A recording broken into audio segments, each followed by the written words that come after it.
Welcome to the Brad and Taylor Show. Today we have Yesmeen Abdullatif with Social House.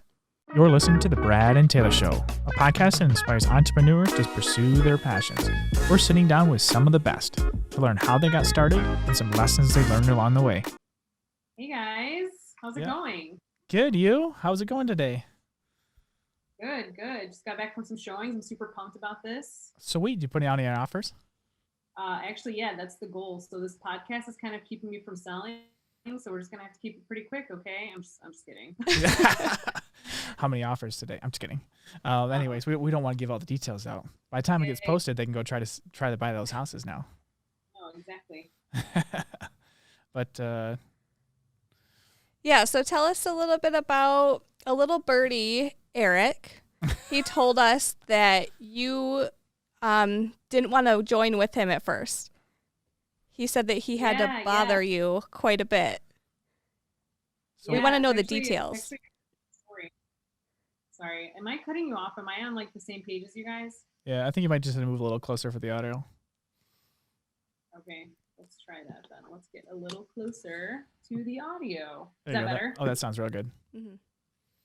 Okay, cool. Yeah, so it's actually a funny story. So, we randomly ended up doing a transaction together. I shouldn't have even been listing homes. I was more of like a newer team leader at the company I was at. And I was leading about 20 to 30 agents at the time. And we were a national brokerage. So basically my goal was to make sure that they were selling, and I was to make sure that they were all basically doing what they were supposed to do. And randomly we got like a VIP like client at the company. He was like the VP of something or somewhere, and we couldn't hand him off to any one of the team members, so I had to take him as the leader, and the other leader was out of the office. So it was like, yes, you got to do this. And I was like, I don't know what to do.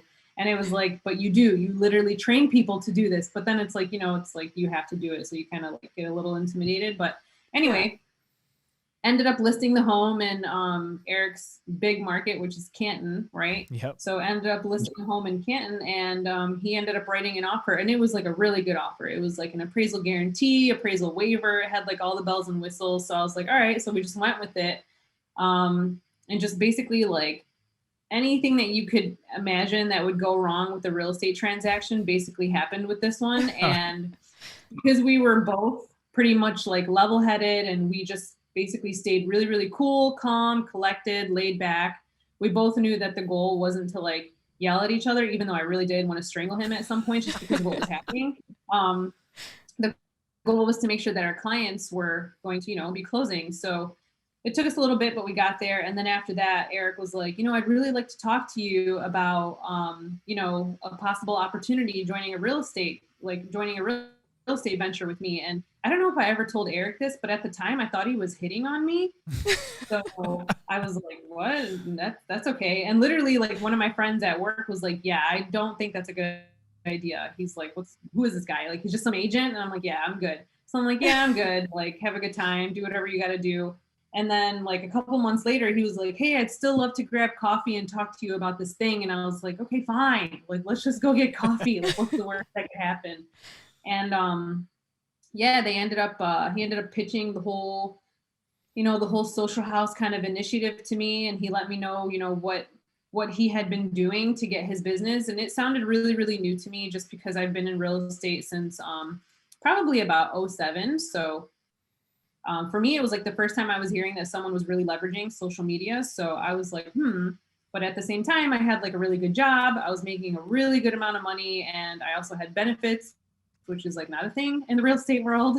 And he probably bugged me and begged me for a year. And then I finally did it. I finally jumped in. Yeah. Okay. He left that part out. He didn't say it was a year. He told us a long time though. Yeah. It was a long time. He was like, we're just going to be good friends. And I was like, okay. And I was like, if you need any advice, like I can help you with the company and kind of what you guys are doing. So Eric kind of offered some tips and tricks. And then he just kind of kept piggybacking off of that. And he was like, you'd be so good at this, and you'd be so great at this. And I'm not good at this, and you're so much better. And then yeah, finally I think it was almost a year later, I finally was like, all right, I'm leaving my job, deuces. And I came on board. Huh. Nice. What was your first transaction after you got started at Social House? It was 6 months later. Yeah. So, the first thing Eric said was, all right, we got to make a Facebook page for you. And, he loves to say consistency. It's like a joke at the company now. Like Yep. if you ever ask Eric for advice, he goes, yeah, you just got to be consistent. Yaz, like for everybody, right? It's like, what's the secret? And he's like, consistency. Yep. So yeah, just some consistent prospecting and follow up on Facebook. And then about 6 months later, I finally got my first like full qualified lead. And yeah, it's been history since. That's awesome. That's awesome. Okay, so we got that. We got that. Now we want to learn more about you. So we're going to go way back. I mean, we need to go way back. Way back. I mean, like when you were 3. Did you want to be a real estate agent? Oh, no, I actually wanted to be a veterinarian. Ooh. Okay. That's cool. Yeah, Did you I really wanted to do that. That was the thing. I even tried at one point, gave up. It's not for me. Yeah. Did you go to school for it or anything? I started to. So I got my first real job in real estate. So that's kind of where it started. Yeah. But then in the middle of working with real estate, I was like, you know what? Like this is okay, but I've always wanted to do more with animals. So I was like, I'm going to stay working in real estate, but I'm also going to work part-time on getting, going to school to be like a vet tech to start.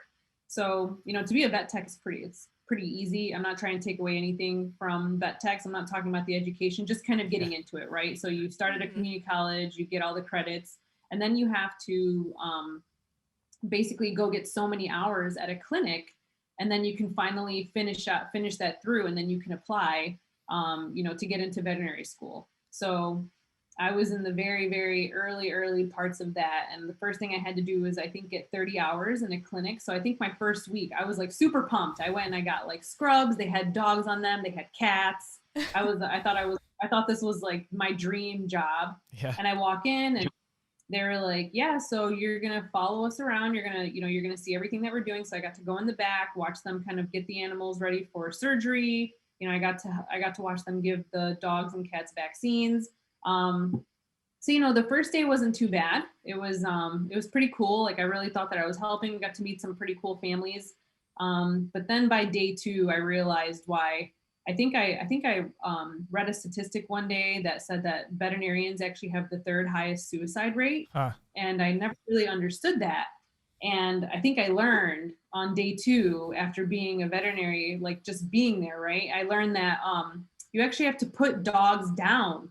Like you have to do that, like when they're not feeling well or when they're getting older, and you actually have to be there to watch that happen. Like in the veterinary, like tech world, like as going through that education, you actually have to like watch it happen. So a woman and her daughter came in and they had a golden retriever and he was super old, and they came in to put him down, and they were like, all right, yeah, you got to come back here with us. And I'm like, what? Like, no, I don't want to be here. And, right. I think it was like one of the worst things I've ever had to go through. And I was like, I'm never coming back. I'm not ever doing this again. Like those people are amazing. I don't know how they do that. But if I was like, I'm going back to real estate. My hardest conversations are with discouraged buyers. That's the best I can do. So I left. I threw my veterinary dream away. It was not for me. Wow. Yeah. What age was that at? How old were you then? I think I was like 23 or 24. Huh. Yeah. So that was almost 10 years ago. Huh. So did you start real estate before? You said you started real estate. Was it while you were going to school kind of for it? When did you start real estate? I started real estate right out of high school. So as soon as I graduated from high school, one of my sister's friends, her cousin owned a brokerage, and he needed like an admin. Like he needed like some operational support, like with administrative tasks. And she was like, hey, you can just come get like this part-time job with him. He's going to pay you like 10 or 12 bucks an hour. And I mean, I was like, 17, 16, whatever. And I thought that was like big money. Yeah. So I ran over there and I just never left. The only time I tried to leave was when I tried to do the veterinary thing. And I mean, yeah, that. And then you went right back. So I've just always been in real estate. So I started in the office helping out and helping with administrative things, and then officially later got my license and started leading other agents and learned that I really have a passion for coaching and training, and really, really focusing on people and just, why people like what they like and why people think the way that they do. And yeah, I just kind of stuck to real estate. Nice. What has been your most memorable experience with real estate? Good or bad? Hmm. That's a good question. I think it probably had to be my very first transaction. I was helping a newlywed couple, and they had two sons, and one of their sons was autistic, and it was kind of a big deal for me. One, because I'm not really, I've never really grew up around anything like that, so I didn't really know kind of what to do. Mm-hmm. So I had to show them homes and kind of watch how they interacted with their son, and just kind of like watch that whole thing.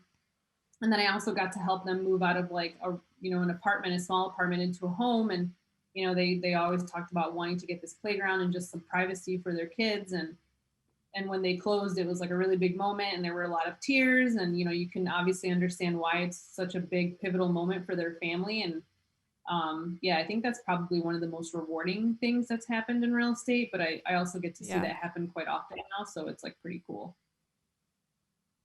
Nice. So when you so since you're now at Social House, what has been your favorite part about working there?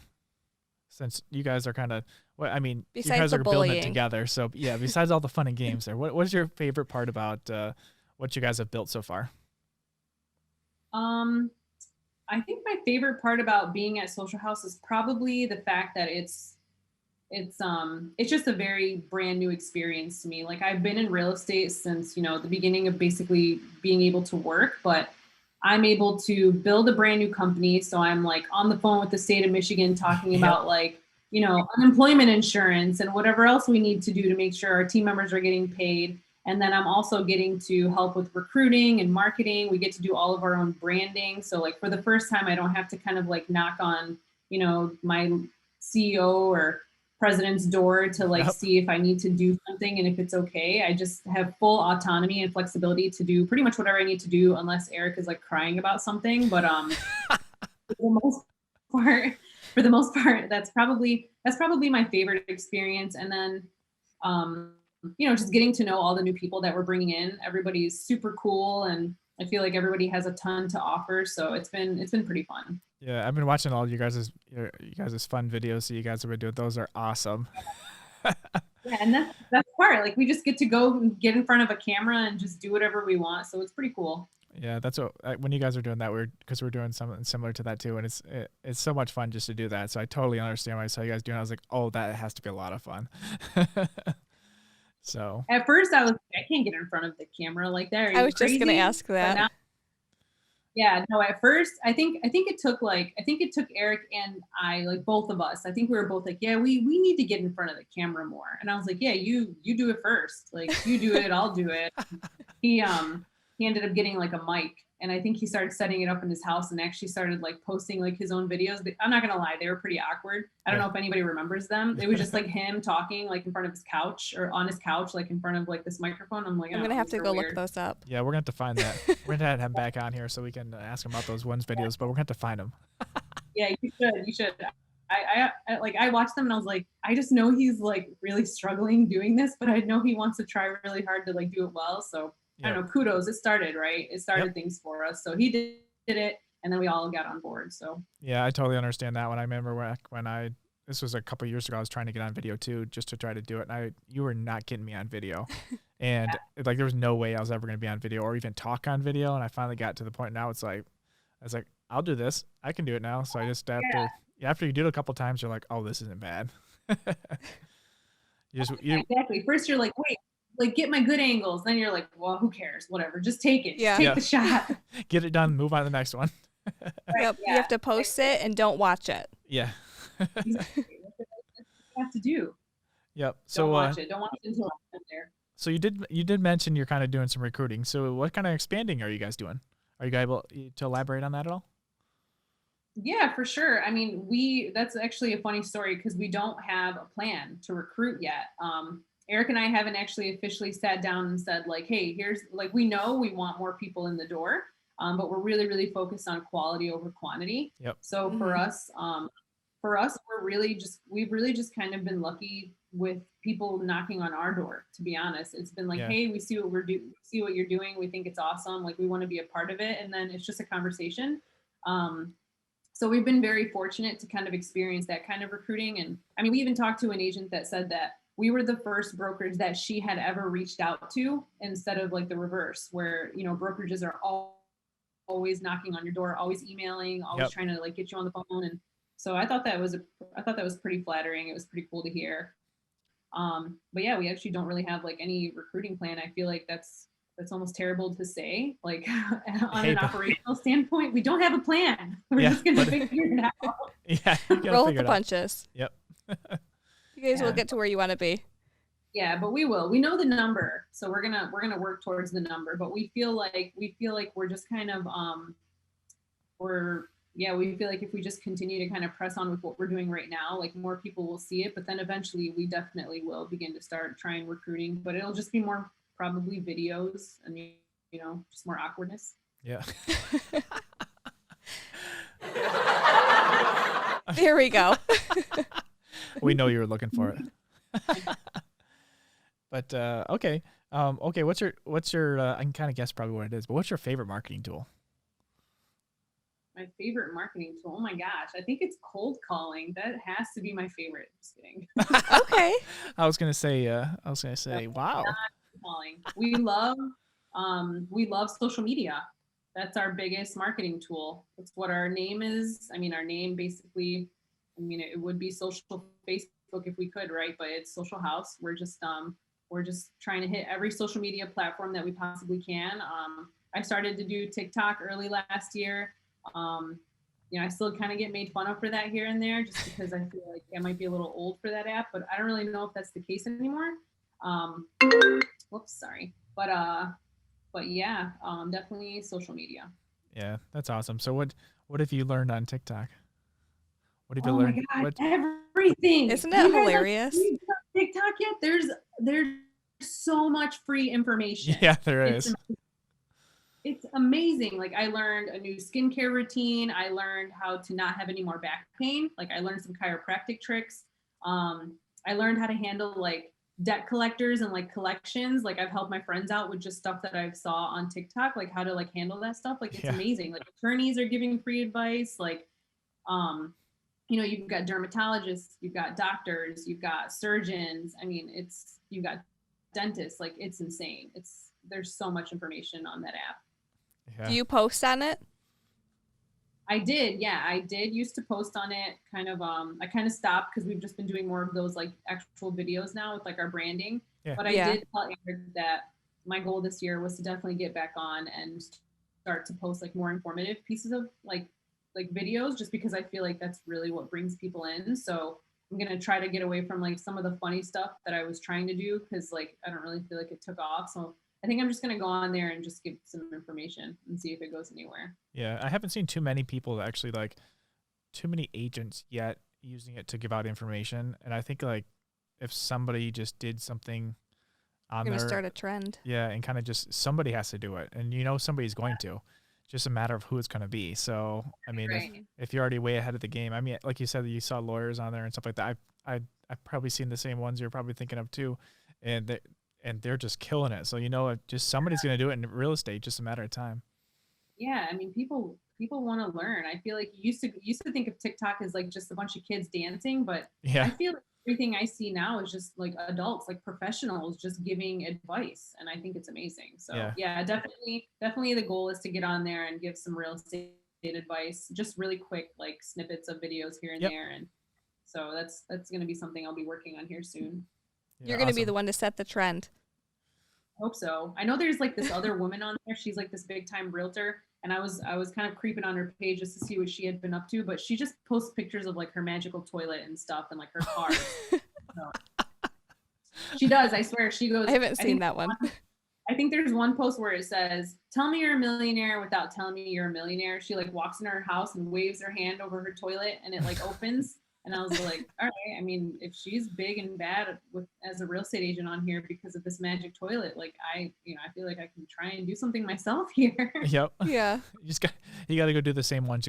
Just go in all the showings you're doing. I can go in all the small homes and like actually lift the toilets up myself. Like, yeah. This is Wayne County. No big deal. Yeah. Yep. That'd be awesome. Have you ever used, is there any other apps you guys are trying out? I know you're probably, any kind of new ones. Have you seen like the Clubhouse one? I've seen a lot of people a lot of agents getting on there like in the last couple weeks. That's actually funny that you mentioned that. One of our agents literally just asked to invite a bunch of us to the Clubhouse, and I saw it like in passing on my way between appointments, and I was like, oh, I'll have to come back and look into that. I have no idea what it is, but I have heard about it. So is it like a LinkedIn or something? No, it's almost like podcast. It's like podcasting and Snapchat put together. So it's kind of, that's the way I look at it. But it's like once you put things, like you can have it's pretty much a live audio.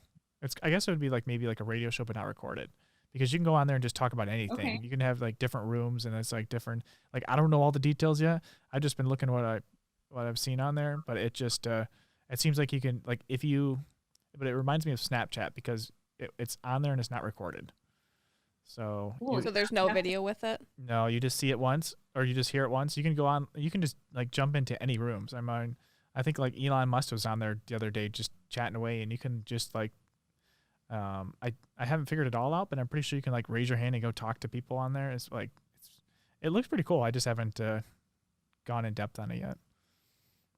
Yeah, that's our agent Mark. He actually he's the one who sent the text earlier, and he said, hey, I've got 5 invites for Clubhouse, like, let me know. And then he's like, disclaimer, it's really addictive. And I don't know what else he said. But I was like, what is he talking about? But I mean, obviously, if we're going to be the social media gurus, we better get on there, right? Yep. Mm-hmm. So, and it's pretty new. I think I've heard a lot about it in the last month. I've seen a lot of agents showing up on there. So, and I know there's a lot, like I saw some people doing cold calls on like groups about cold calling and groups about other things on there. So, but I haven't figured out how to like leverage it too much for too many other things yet. But I just see people using it and see people are trying it out. So I guess we'll see where that one goes, right? I'll have to check it out. That sounds pretty cool. I'm all about new social media. You got to stay young, Yeah. Stay young. Yep, exactly. So what are you, do you guys just have the one office? One office in yeah. In Detroit. Yep. Nice. Yep. Yeah. So right now we have the one office in Detroit, and then we're kind of sharing space with Rich, our broker at Rich Realty in Plymouth. But the Detroit office is going to be like our main hub, like where we are. Yeah. Eric and I both live in the city. We both live within like a mile of the space. So that's primarily where we're going to be. That's cool. I can't wait to go check it out when you guys get it all done. Yeah, you'll see it. It's cool. Yeah. Where's your favorite place to travel to? Oh, it's Iceland. I got really excited about that question because I just loved Iceland so much when I went there. What was your favorite part about being there? I think it was the fact that it gets dark at 3:00. So I went November. So in November it gets the sun comes up at 10 a.m. and it goes down at 3 p.m. So and when it goes down, it goes down. I mean, like I have a video of my friend and I outside of the car, like outside. Yeah. And you think that my camera was just showing you like, a pitch black screen or something, but we were literally outside and we couldn't see each other. Like that's how dark it was. It was crazy. We were looking for the Northern Lights too, so you had to be in a specific place. But did you see any? Huh? Did you see the Northern Lights? No, we missed it. I'm so mad. Oh, bummer. We didn't get to see it. Yeah. We kind of got cocky. We were like, oh, we'll be back tomorrow. It'll be the same weather. But I guess the next day was a little windy and the weather has to be exactly perfect for the Northern Lights to come out. So we missed them. But okay. Yeah, super cool place. And my favorite part was the fact that regardless of how late or how dark it got, as early as it did, people were still like really friendly and cool. like people were just super accustomed to it getting dark. So there weren't any like seasonal blues or anything. People were just like really genuinely nice. It was a cool place. That's cool. I've never been there. How many Yeah, times have you gone? I've only been there once, unfortunately. I've talked about wanting to go there again, but I've only been there once. So pretty cool place. I think for like a week when I went, it was cool. Do you take your dog when you travel? I do, yes. Yeah, Cookie Monster goes. He's gone to quite a few vacations with me, more so now than he has before. So when he was younger, I didn't really take him places. I would have him stay with friends, but him and I have become like really, really dependent on each other. So yeah, he pretty much goes everywhere with me. Come here, Cookie. Come here. Cookie Monster. Come here. Come here. He's like I right saw here. one of the posts you made on Facebook, and he was like the little tourist. Yeah, he's like our mascot now. Nice. He's kind of just turned into a guy, right, Cookie? Yeah. Do you take him to the office? Yeah. Yep. He goes to the office with us every day. He has his own like bowl, water, like little bed. Yeah, he has his own little car seat in my car. He goes to my showings. He goes to my inspections. My clients love him. They know he's always going to be there. Sometimes when we're talking outside of the car about like negotiating offers or something, you'll see him get a little lippy. Like he'll get to the door and just start barking, and then like, all right, time's up. Cookie Monster is like ready to go home. So he's cool. He goes everywhere. That's awesome. He's just a little guy. I had a question. It's kind of going backwards though. So you guys said you're expanding. What advice do you give to new agents who are coming on with you? The biggest piece of advice is that I think it's like pretty common advice too. It's that this is not like a get rich quick scheme. I think that's like kind of the obvious or assumed perception of getting into real estate. You know, you see the market, you see what's happening, and I think you might even look at how Eric's doing and you might think like, oh, like, you know, like we're going to be able to make money very quickly. So anytime we have a conversation with new agents, we always help them understand, you know, the strategy and, you know, just how long it took Eric, how long it took me.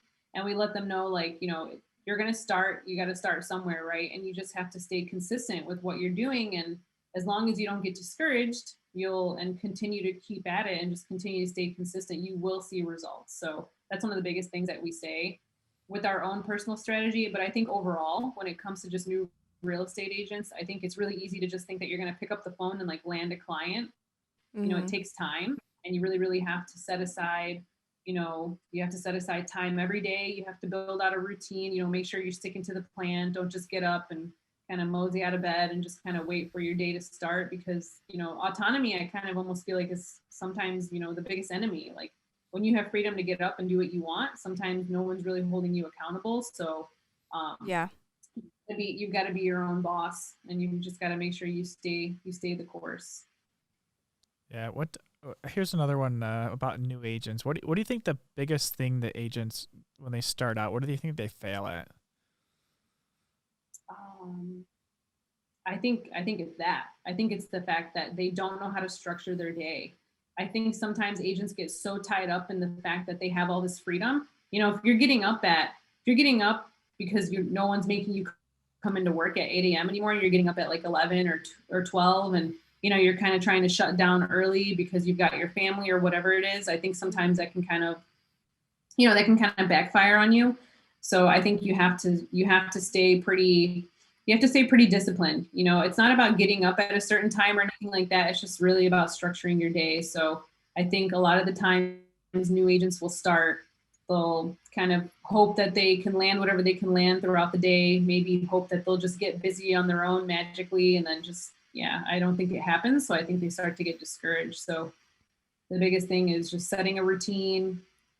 You know, I put like blocks of follow up on my schedule, like from 9 to noon, like I'm in front of my computer and I'm following up. That's typically, people aren't really looking at homes that early, so I can stay in front of my computer. And then after that, like it's appointments, you know, all day. It's conversations with clients, picking up the phone. But for the most part, like I try to dedicate time every day to make sure that I'm like strictly on my computer following up with people. So yeah, what was your like the biggest thing you found out that helped you kind of get that schedule routine? Because, you know, probably at the beginning, you probably had all that time too. And you're like, maybe for a second there, you're like, I do like all this time off, but now I actually got to go make some money. Let's go figure out how to make this work. What was your biggest thing that you found was helpful for you to kind of get that schedule?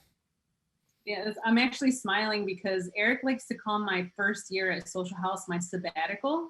Because I went from a 7 a.m. to 7 p.m., you know, punch in, punch out, salary-based job to wake up when you want, go to sleep when you want, work when you want. And my first year, I was still like, oh, that's okay. I can wake up anytime now. I don't have to wake up at 7 a.m. and have my day started. Like I would just kind of, first I started waking up at 7, then it kind of got to 8, and then it turned into like noon. And, you know, before you know it, like I just was like by 6 p.m. I was like, oh, well, I guess I can just shut off now. And I probably only worked like a couple hours a day. And so yeah, my first year, like my first whole year at Social House was tough personally, just because for basically my entire professional career, I had been used to someone telling me I had to be in at a certain time and out at a certain time. And for the first time, I was completely and totally in charge of all of that. And yeah, Eric wasn't telling me what time to get into work. So if I wasn't doing something that day, I didn't have someone saying like, hey, you know, results, like production, where is it? It was just,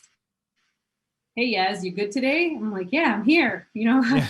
I've answered an email or two. I think I'm good. Yeah. So, I kind of yeah, remember I think, that. I had kind of something similar to that because I went kind of from like a 9 to 5 or a whatever to just like 100% like commission based. It was like whatever you put into it's what you're going to get out of it. And then, so I totally understand where you have all that free time and you're like a complete change and you want to take a little break, but then you kind of nail it down and then you're like, okay, I got this now. I'm good to go. Yeah, I mean, once you've got that routine, it's set. I mean, every day, you know, I wake up in the morning, I do what I have to do in the morning before clients are calling at 9, and you know, 9 to noon, I'm usually following up, and then I've just got appointments or whatever the day brings in. So that's pretty much my day-to-day schedule now. Anytime it deviates, like my whole day is off. It completely throws me. Like if I'm not getting up earlier, if I'm not, you know, prospecting in the morning, I start to feel like I'm just kind of like running behind all day. So yeah, once you get back on that own routine, once you get back on your routine, you'll be good. Yeah. Did you start with that routine the second year? Yeah, finally the second year, I was like, okay, I should probably start to kick a little more butt here, or else I'm probably not going to be able to make my mortgage payments. So, yeah. So yeah, I definitely sat down with myself and I was like, all right, yes, like let's come up with a plan. Like, I was really just getting in my own way. That's all I was doing. So now whenever I talk to new agents that are leaving, you know, full-time jobs and coming into the real estate world, I kind of see some of the struggle that they're facing with prioritizing.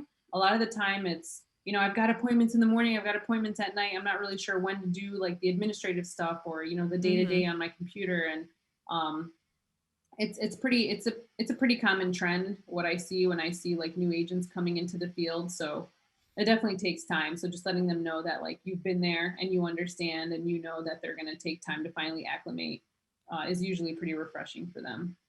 I like how you said that you do the time blocking from 9 to noon. That's probably super helpful. Oh yeah. If I don't have it on my calendar, if it's not blocked, regardless of what it is, I'll never get to it. So It's a pretty big deal, that calendar. Yep. Yeah, I had to do the same thing last couple of weeks. I just, because I normally would start at 6 a.m. and then I finally was like, okay, I need that time between 6 a.m. Because I was talking to people at 6 a.m. till about 5 p.m. And I finally just was like, okay, I got to block time off to do other things. So finally started blocking with. Oh, I had some interviews. We're interviewing people. So I had a lot of interviews scheduled like from 6 a.m. till 5 p.m. They got to pick their own time. So they picked whatever they could get. Trust me, I shouldn't even be judging. I have clients who text me at 5 or 6. I try my hardest not to text them back until like 9 o'clock, just because I need to set boundaries for myself, but I'm also very impulsive and I'm also available. So I'm just like, yeah, what can I do? Let me go check on that house right now. Yeah. The other agent is probably sleeping, but I'll see what I can do. Yeah. Yeah. Well, good for you. Good for you. Well, let's talk about some agents that might want to join up with you guys. How can they reach out to you guys? So we're pretty accessible. So you can get a hold of us on Facebook, at our business Facebook pages. You can DM us right from there. You can find us on Instagram and reach out to us right from there. You can reach out to me directly. I don't know if I need to plug like my cell phone or my email here. Yeah, whatever you want. Whatever you want to give them, we'll give them. Yeah, so my email is YAZ. It's Yaz at socialhousegroup.com. So you can reach me. You can reach Eric. Eric is ERIK at socialhousegroup.com. And then, you can also hit us up on our cell phones. My number is 313-699-1222. I don't know Eric's by heart, so it doesn't really matter right now. But yeah, I mean, we're pretty available. You can find us. And a lot of agents primarily hit us up on social media, I feel, just because that's where we're mostly based. So, but yeah. Awesome. We got one last question for you. Taylor? All right. Alrighty. It's random. Okay. Like random. If you could pick any Disney character to be for a day, who would it be and why? Any Disney character to be and why? Oh my gosh. I'm going to have to go with Mulan. Okay. A lot of people like to put me kind of with Jasmine just because like we're both Middle Eastern and my name in English is Jasmine, but I'm going to go with Mulan just because she was brave as shit and she knew that she could do whatever she needed to do. I like that. So I'm going to go with Mulan. She's kind of a badass. Awesome. Is there anything else you want to share with our listeners before we go? No, I don't think so. I guess I will share one pretty important tip that I got when I started out as like a realtor. Just something that really helped me just kind of, stand out personally with myself on just kind of like what I really care about is, I don't even know where this quote is from, but it was, people don't care about how much you know until they know how much you care. So I don't know. I just try to make sure I kind of give that to everybody just because I feel like it's a pretty significant piece of advice. But yeah, that's it. I appreciate you guys. Yep, that was awesome. I love that advice. Thanks for being on here. Are these working? All right. There we go. Oh, there we go. I think they're working. Should we tell them? Mine keeps falling. It doesn't like my voice. What do we got to tell them? Subscribe. Subscribe? What do we got to point at? Hey, I think there's a subscription button. Like it might be there. It might be right there too. Somewhere. Find it. It's red. Yeah. And it's blue. It's green. I don't really know. It's a color. This mic isn't even attached. Did you plug these in? Well, I guess. I wonder if they can hear us. Yeah, I wonder if they hear us. Well, we should probably tell them if they can hear us. We should probably tell them also give us a 5-star review if they listen to on Apple. That'd be cool. 5 stars, guys. Share it with everybody they can think of. We won't take 4 stars. I mean, Taylor, I don't even think these are on. I mean, I don't think this is working. This is not working.